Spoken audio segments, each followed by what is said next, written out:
So here we are in our sound room studio in Holyoke Media, One Court Plaza in Holyoke, Massachusetts. And today I want to welcome someone who represents such an important, meaningful, and beautiful organization in the Valley that has been creating beautiful work for the past years. And so glad that as a way to welcome the summer officially, you are here with us, Britt, and many things going on, and we are going to try to cover as much as possible. But, well, officially, welcome to Holyoke Media, Britt Ruhe, and you are the main person leading CommonWealth Murals. Yes, thank you so much for having me. I'm excited to be here with you. You have been running this organization for a number of years, and most of the work of these many murals are visible right now in different places in Springfield. Yes. Recently, we had an addition, a big, beautiful one, just a few weeks ago by the inclusion of the new mural showing Betty Medina, who was selected by the public thanks to the work that you organized to get input from the public, and then through the work of the artists to create this mural that was presented to the public just a few weeks ago. So for people who may not know, particularly in Holyoke or other towns outside of Springfield, what can you tell us about the work that you are doing with CommonWealth Murals? Well, that Betty Medina, well, first let's just say Betty Medina herself, so amazing. So it was really an honor to work with her and be able to celebrate her in that mural. So we specialize in murals where we engage the community in both the design and the painting of the murals. So we do input sessions. We did several of them here in Holyoke, in South Holyoke, around Morgan Elementary, in the neighborhood where the mural eventually went up. And ask people, what do you want to see? What do you want the world to know about you? How do you see yourself? And what do you want to see on your walls in your neighborhood, because you're the one that's going to be living with this art? So people gave input about feeling so proud to be living in that neighborhood, and this sense of you can walk around any corner and there's going to be a backyard barbecue or kids on bikes, just people like happily living their lives and also kind of serving each other. And so one of the questions we asked was, is there a person you can think of that kind of exemplifies the best of South Holyoke for you? And Betty Medina's name instantly came to mind for many people. So we worked with Kilia Llano, who's an amazing muralist from the Dominican Republic, and she designed the mural. So we try to partner between input from the community and then the expertise and the vision of professional muralists. And then we take the whole mural design and turn it into a giant paint by numbers on this special mural fabric, and then bring that out to the community so that everybody can help paint. So we had an amazing, beautiful paint party at Morgan, and about 100 people came and helped paint. And then Kelia and the CommonWealth Murals team did some, like the detail work and some of the technical painting. And then it gets glued up like permanent wallpaper. Once it's up, it's there to stay. And it looks like it was painted there. But even little kids, we had like little kids at this paint party. Betty's family, lots of people. You can go and say, see that part right there? I painted that. And so it just engenders this sense of ownership and representation in a really deep way. And, that's our jam. We like to do it that way whenever we possibly can. And as a matter of fact, it's something that it has done in the past with other projects in murals when you have had the participation of particularly the Colectivo Moriviví from Puerto Rico, which they do a similar approach as you described, where community input takes place, conversations, and based on that, then the collective comes together with a proposal, and that's what it gets painted in the same way that you just described, which it is something that gives so much power and agency to the community, not only for the input, but also for them to know and feel that they are helping creating this piece, which in the end, when you see the final product in that wall being for display and enjoyment of everybody, creates this beautiful sense of ownership and collective pride, which I believe has a strong energy for community to really feel we are all together making our neighborhood beautiful. The same way people would do it in their homes, cleaning, decorating, exactly is the right. same thing that is happening, but now in a level of the whole neighborhood. And that is something that it really creates and gives a proper sense of community building.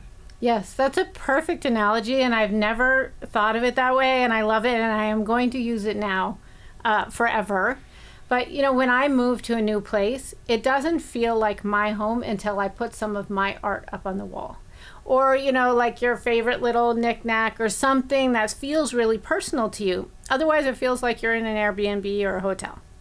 And so that's exactly what these murals do. And yes, Colectivo Morivivi, they're amazing. There are really not many muralists that work this way. They are in the minority. So many amazing muralists out there, but this deep level of community engagement is not that common, and they are one of the best. Now, with the work that CommonWealth Murals is doing, I guess it's important to start with the definition of the concept itself, because when we think about CommonWealth Murals, it sounds, institutional, but I know there is a deep meaning in those words, talking about this community building exercise. Yeah, so it's actually common, then space, then wealth. So it is a nod to being in Massachusetts, the Commonwealth, but it's this idea that we are building common or shared wealth, and our public art is part of the wealth building of a community, coming together, the experiences we have together, helping each other, lifting each other up. That's what makes life so rich and valuable and meaningful. So that's the meaning behind the name. Currently, Springfield has a big collection of murals all over. Not only downtown, it has expanded and gone to different areas in the Springfield, the whole city of Springfield. What are some of the most meaningful or relevant that you have seen an impact, maybe in terms of representation, in terms of the achievement it represents, even creating or documenting history being so important, the historical value of what Springfield was and is today? I'm so glad you didn't ask me which is my favorite mural, because I can't answer that because they're all like my children. So I can't pick. But your question was great. There's a lot, so I have to pick a couple. One of the projects that we've worked on over the last few years that's really near and dear to my heart is the recreation of the Nelson Stevens murals. Nelson Stevens was an incredible artist and muralist who lived in Springfield in the Mason Square neighborhood for 30 years, starting in the early 70s. He was a professor at UMass, and over 3 summers he brought students from UMass and from the neighborhood together, and they painted 37 murals in Springfield. This was way before people were doing mural festivals, way before people were thinking like this, but he was such a visionary thinker. And he described these murals like stained glass windows. He said, when you go into a church, it feels like a sacred space, and you know you are sacred and valued because of this beauty that really comes from these stained glass windows. So his idea was to create murals all over the neighborhood, so that the neighborhood would feel like they were in a sacred space and they had value. So they did it. He designed and painted for himself, but within a few years, most of them were gone, just for lots of different reasons. The 4 he painted were all painted over or destroyed. One was intentionally whitewashed by the city, the tribute to Black women. So in 2021, we started working with Mr. Stevens to recreate them based on photographs. We had photographs of 2. Very tragically, he passed away, may he rest in power, like a couple months before we started the actual work on the murals. So we recreated 2 in 2022, and they were also training programs for 12 local artists to learn this technique of creating murals with community. And then through that project, we found a photo of a third mural that he did, which we just finished last September. And we are on the hunt for a photo of the fourth mural. We can't find it, and no one has a picture. So if anyone was a photographer in Springfield in the 70s, they should contact me if they have mural pictures. So those are just really important to honor the legacy, the importance of what he did, and they're also incredibly beautiful. Over the past 2 years, we've been working with the Springfield Public Schools. So we trained 36 of the art teachers in Springfield, and we designed 15 murals based on student artwork, and the teachers worked with students to paint those murals. So we had over 1,000 students, kindergarten to 12th grade, helped paint the murals, and 15 of them went up last year. And then we worked with 5 different high schools this year and creating 5 more. So that's a beautiful project. I love thinking about 1,000+ students in Springfield having that experience of painting murals and seeing student artwork go up in murals. And I'm hoping that at least 10% of them have decided that they're going to be muralists. So that would be 100 with like beautiful people growing up in Springfield with like this drive to create art in the future. That's my secret. Well, not secret anymore. That's my secret dream. Especially to your point of creating this as an educational opportunity for community in general to know and appreciate that this form of public art has so many ways to be expressed and to be created, different techniques, different approaches. And while many of the artists have a formal training and education in visual arts and painting and techniques, the way it is applied also answers to different ways of expression.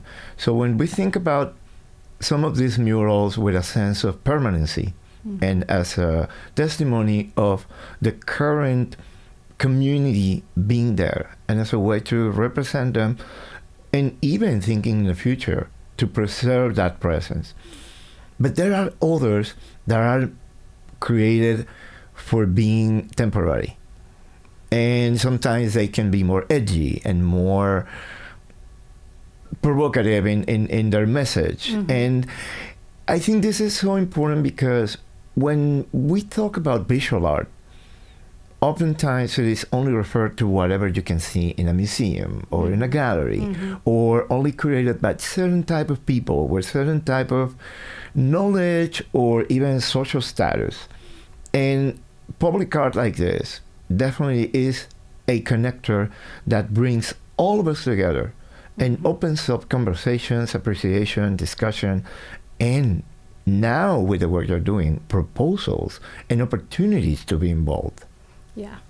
You know, I love what you said about all the different ways that visual art and public art can be presented and the artist's vision. And some of them, you know, a lot of the murals we do are really grounded in the hopes, histories, and heroes of the neighborhood. And then there's these beautiful murals where people, which you have a lot here in Holyoke, where people come in, the artist comes in with a vision and puts it up. And it's, you know, sometimes it makes people be like, what's that? But there's this beautiful quote by James Baldwin that I don't know by heart, but he says that society likes to think that it's stable, and it's an artist's job to explain to everyone it's not so stable. He says it much better. But I love thinking about that, and I think a lot of times when art like pulls us up short and says, it makes you stop and think, well, what is that about? What was that artist thinking? How does this make me feel? Those are really important questions to be asking ourselves all the time. So I personally am a fan of confusing, edgy art. I would love to see more of it, but, you know, we follow the direction of the community wherever the neighborhood wants to go. But even that gives us an opportunity to consider at some point to get more and more, especially thinking about the youth, on how to recognize, identify, appreciate, and develop the skill to create their own public visual art.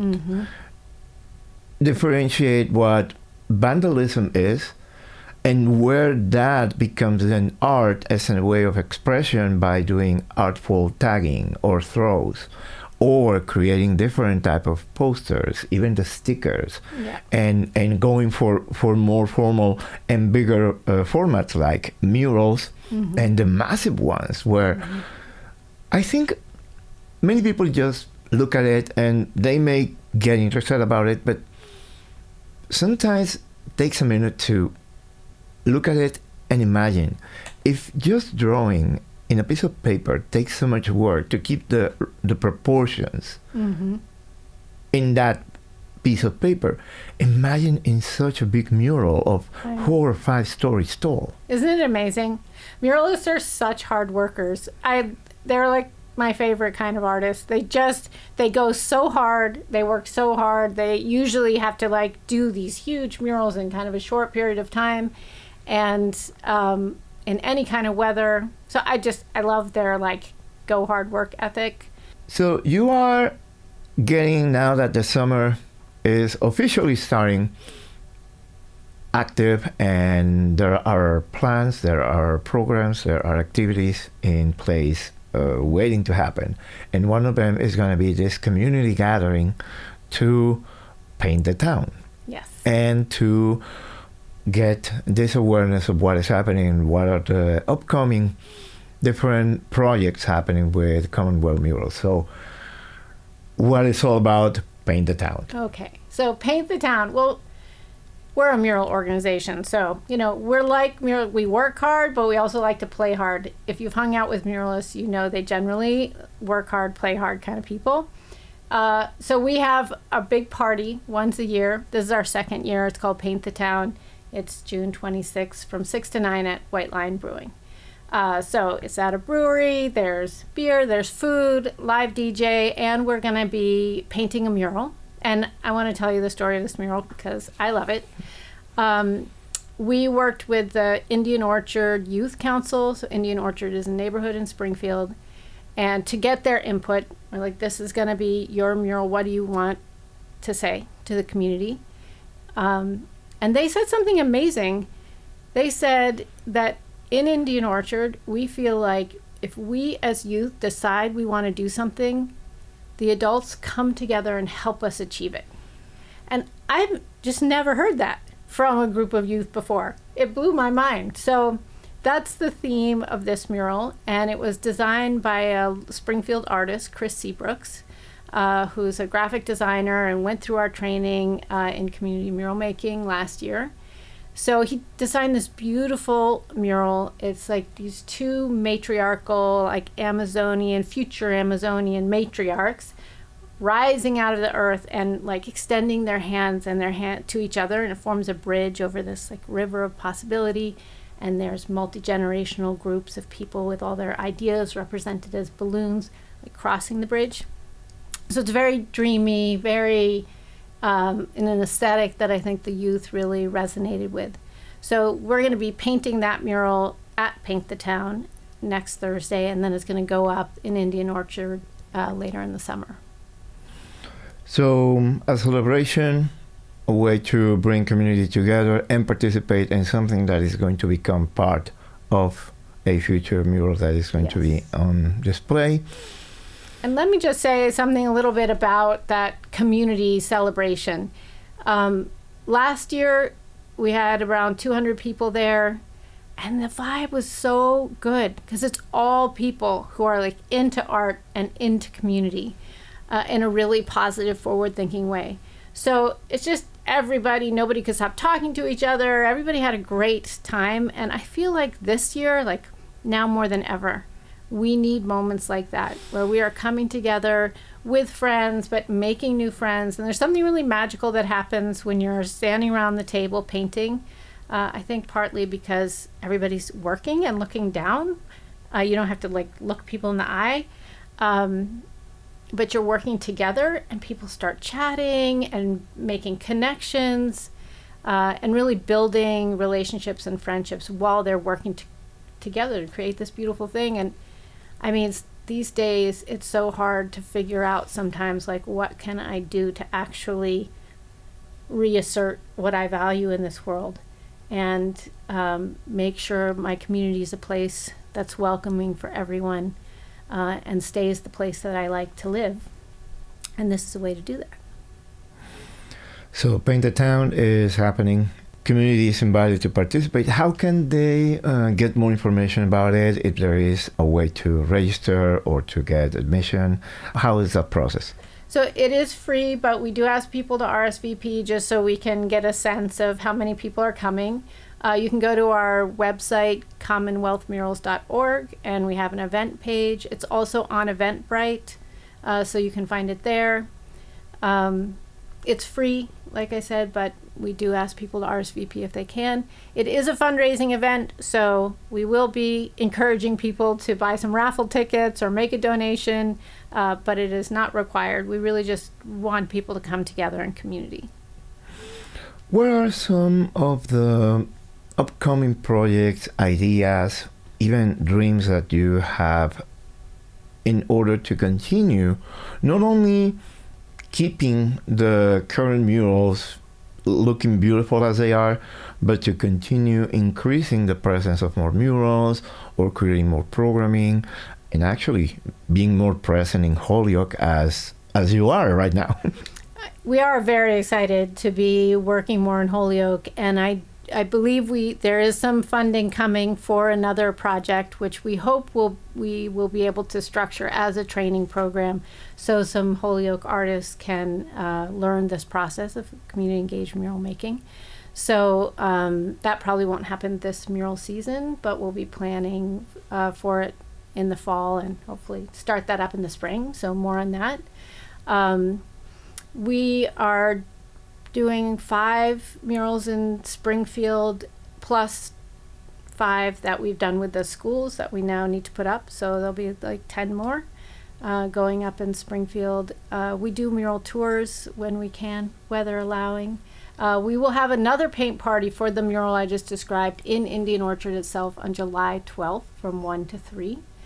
So anybody who's interested in our events can follow us on Instagram. It's the best way to keep up with what we're doing. We will probably also have some open studio times where people can just come help us paint in the studio. And one of the exciting things we're doing this summer for the first time is we are hiring a youth crew, which I'm super excited about.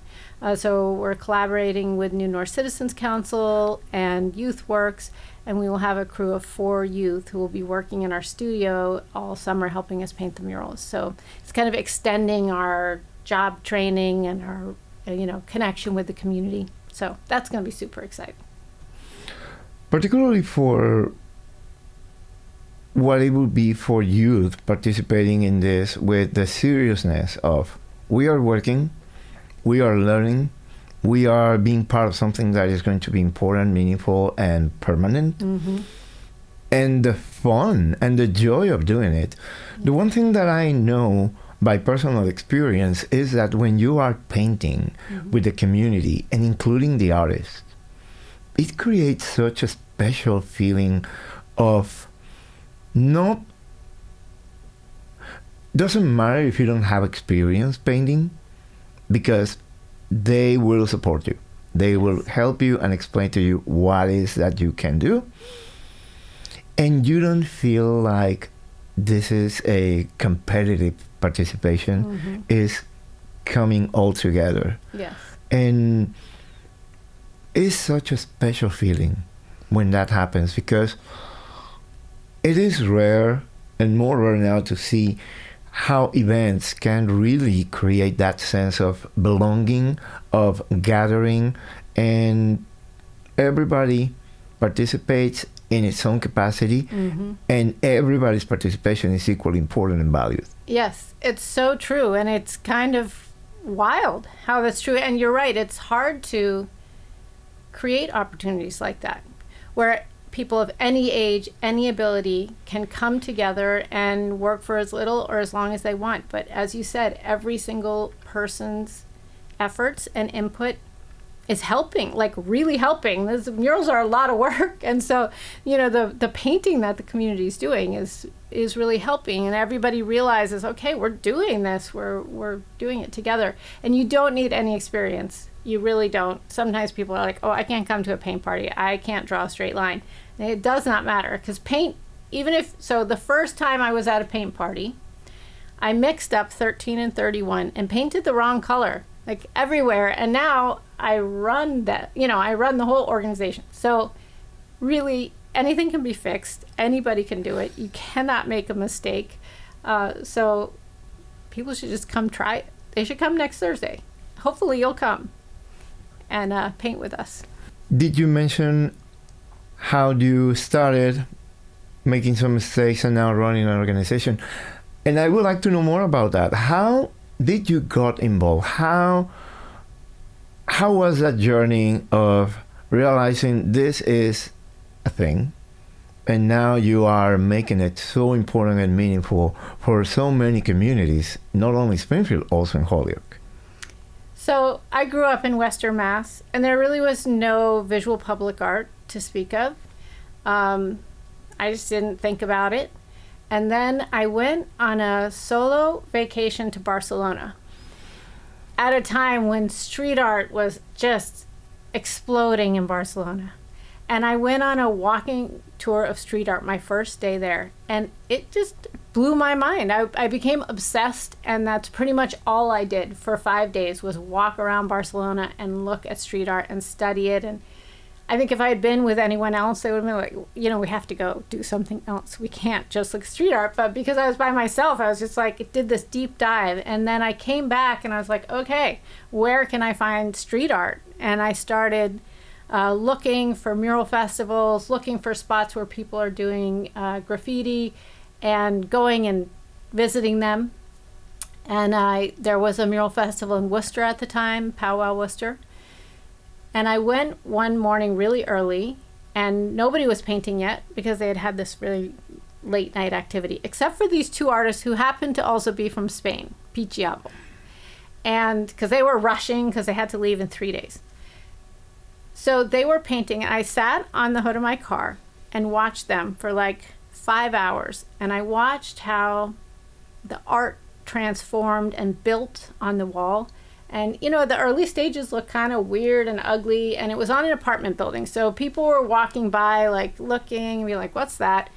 And then I went back the next day and watched it develop even more, and watched the way the people who lived there the way they interacted with the art started changing.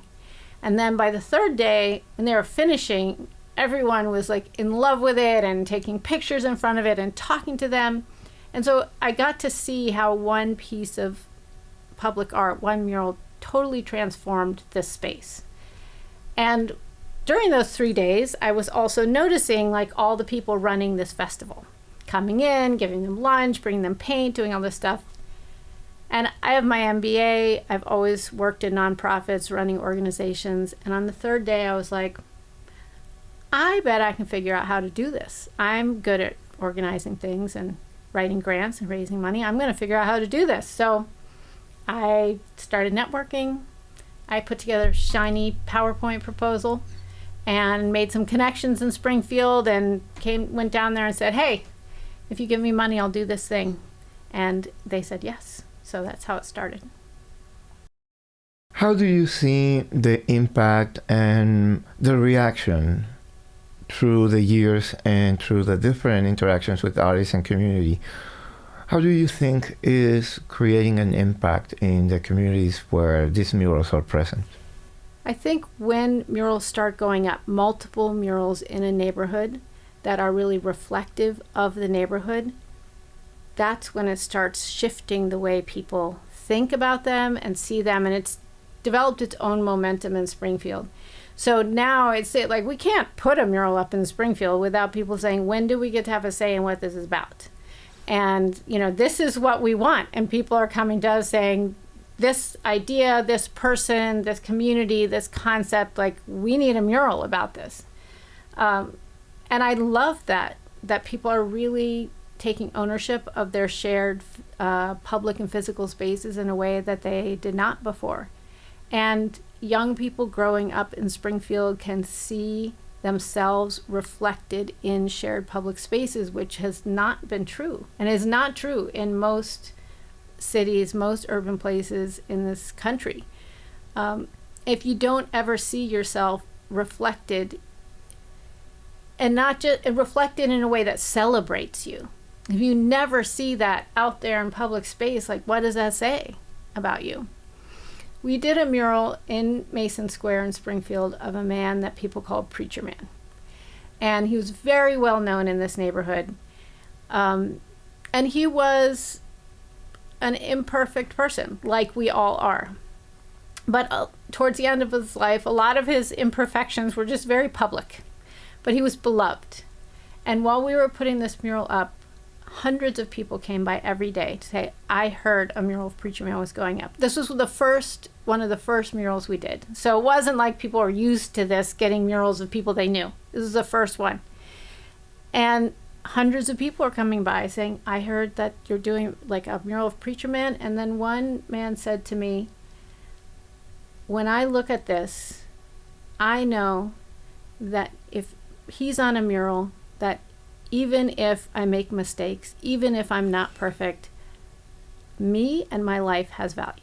I was like, okay, well, that's why we do what we do. And what a beautiful way to tell stories of the community, of the different people who have somehow created that impact in different capacities. It's not about the status or the role they're playing, is how that created that impact, and it's part of the community, and the community itself is recognizing it.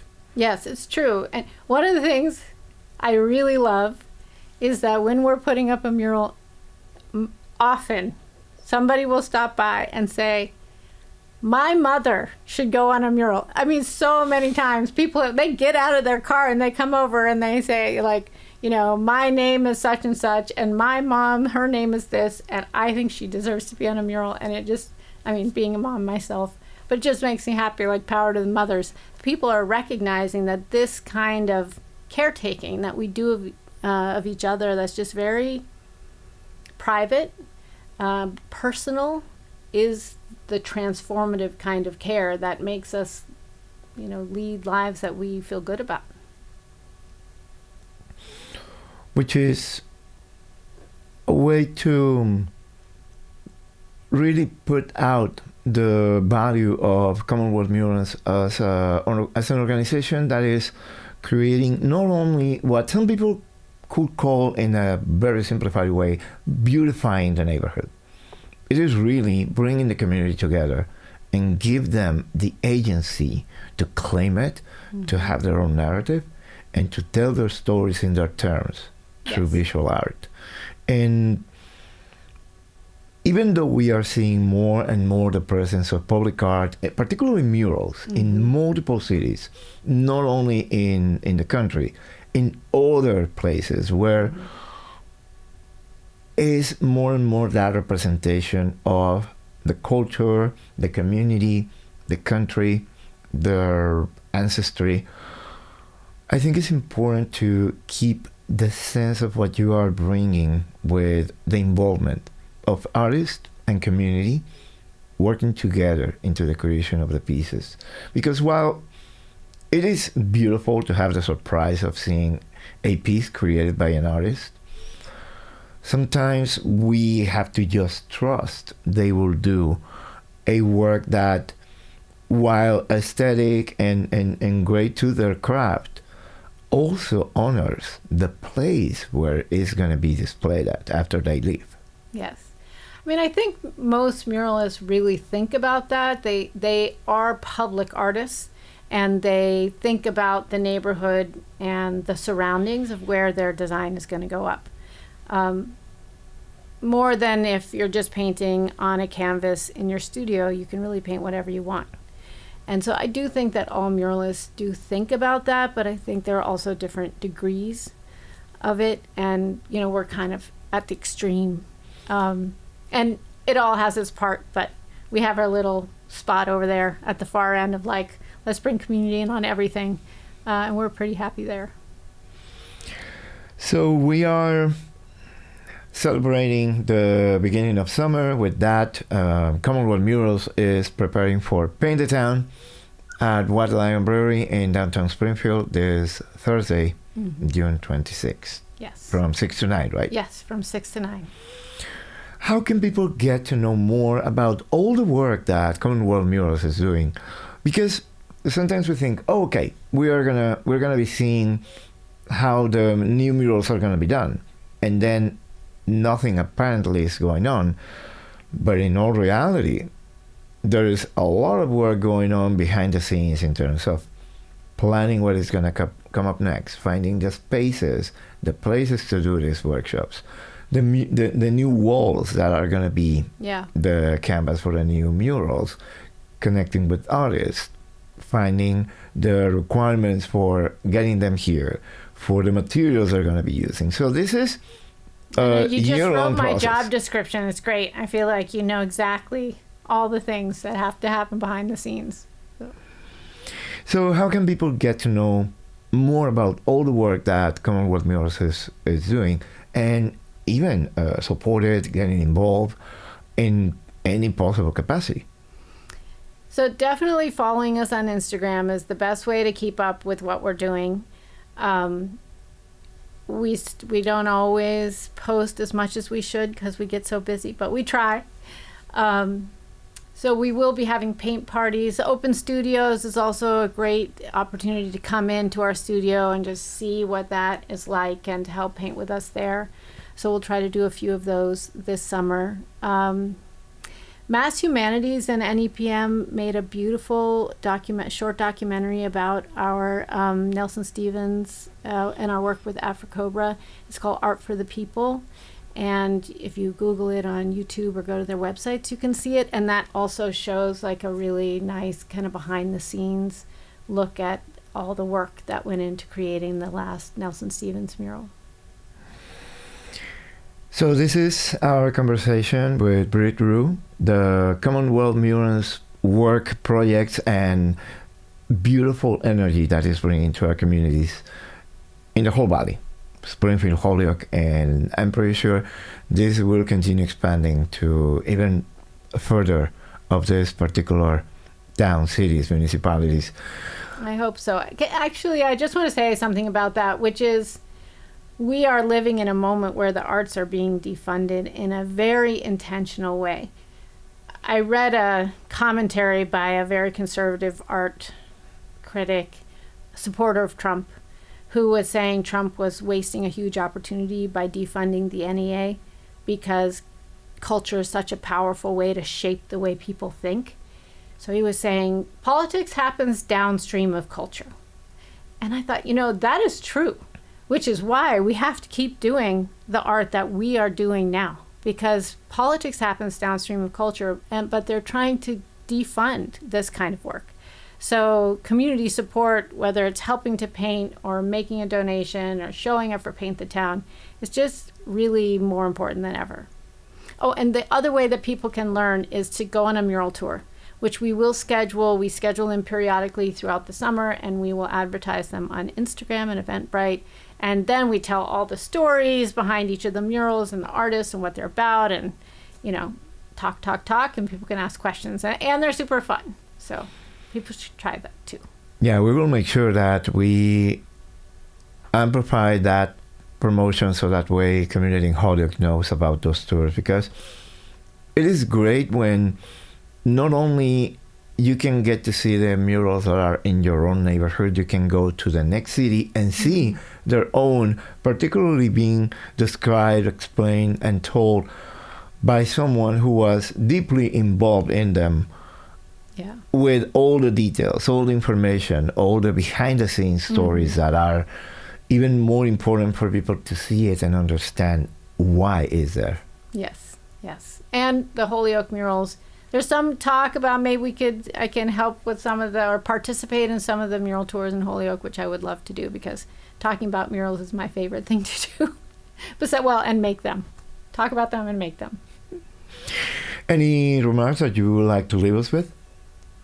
I I just want to say I really appreciate you. I appreciate your questions and how much you know and understand about the process and kind of the big thoughts that you're thinking about the value of public art. So thank you so much for having me.